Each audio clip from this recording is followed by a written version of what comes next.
So it's really important for me whenever I work with a client that they don't look at the therapy that I do with them as kind of almost like as a one-off. It's really important that to get the best out of any kind of phobia removal system, it's really useful to look at the phobia as just evidence that when you remove it, if you can get rid of that fear, then all fears are temporary. So what's really, really important is what I call the convincer strategy. So even when I do therapy with people, I tend to set my clients homework. I want them to do the very thing that would represent a terrifying level of fear, because there is a law of cognitive dissonance where people at some level evaluate how they should be feeling based on the situation and the actions that they take. So this element can be applied against us, and it can also work for us. So if, for example, you say to yourself, well, I must have a phobia because I felt like that around this, small pigeon, for example, if it's a fear of birds, then that would then make you think, well, if it's around a lot of birds, then the fear would be even more intense. So that is a flawed belief system, but we can make that same element of the belief system work for you rather than against you. So, for example, there is a video on my website in the testimonials where I worked with an actress who had a fear of birds, and using different techniques, completely got rid of the phobia in less than 60 minutes. But then I had to set her a challenge. Now, luckily, working in Harley Street, it's next door to a square, one of the many squares in London called Cavendish Square, and I knew that square had pigeons in. So I then took her to this square and asked her to get closer to different pigeons. Now, because things had changed in her mind, whereas before she would have had this kind of freaking out response, a kind of raised heart rate, kind of her body shakes, crying and all that kind of stuff.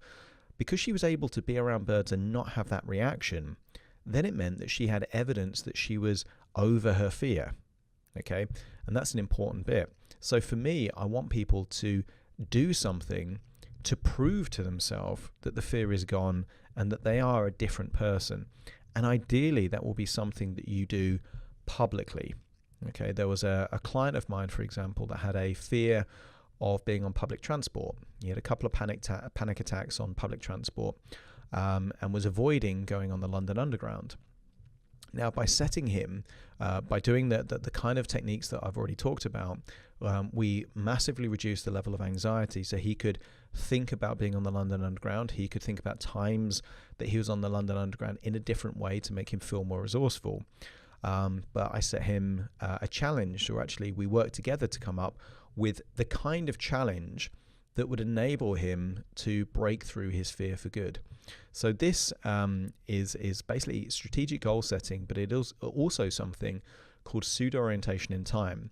So it's the opposite of regression. It is thinking about the future in a specific way where you're able to do the very thing that before would have created an anxiety response. You're then doing it first in your mind, but then in reality. So with this guy that had a fear of public transport and being in enclosed spaces, we found out that there was a charity that was particularly important to him.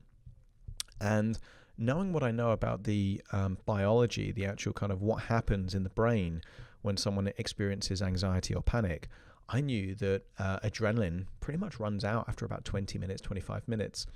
So we decided that he would do a charity event, created a donation page where he would spend 12 hours on the London Underground raising money for a particular charity. And basically I said to him, what's going to be really weird for you is there will reach a point which will be success, which is where you've been on the London Underground for a few hours and you will be bored out of your mind. And that boredom that you experience at being on the London Underground will feel like a huge victory. Because if someone that has had panic attacks on the London Underground can get to such a stage where they feel bored and they're counting down the time and they're thinking, what, I've got 7 or 8 hours left of this, they truly have beaten their fear for good.